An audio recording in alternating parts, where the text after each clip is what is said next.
I'm 73 years old, and I need to tell you something most people don't realize until it's too late.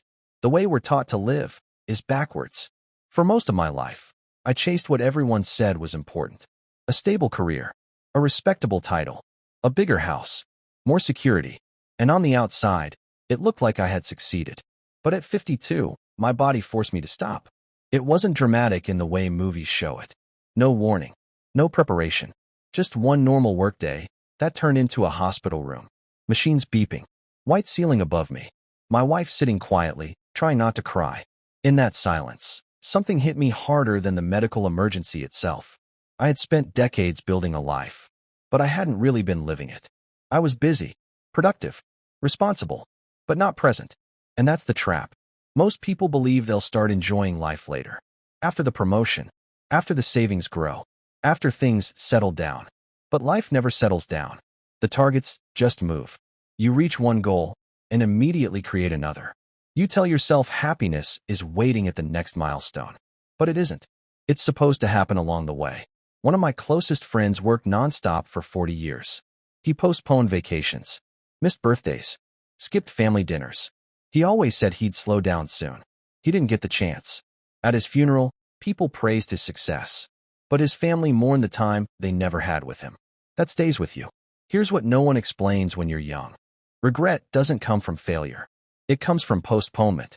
The calls you didn't make, the trip you delayed, the apology you never gave, the dream you kept for later.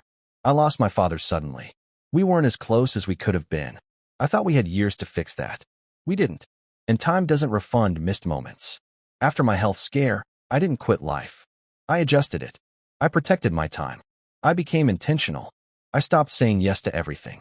I started saying yes to what mattered. Family dinners, long conversations, experiences over possessions, peace over status. And something surprising happened. The less I chased success, the more fulfilled I felt. I'm not against ambition. I'm against trading your entire life for it. Ask yourself something uncomfortable. If your life ended sooner than you expect, would you feel content with how you've spent your time? Not impressive, not admired. Content. If the answer isn't clear, that's your signal. You don't need a tragedy to wake up. You can wake up now. Call the person you keep postponing.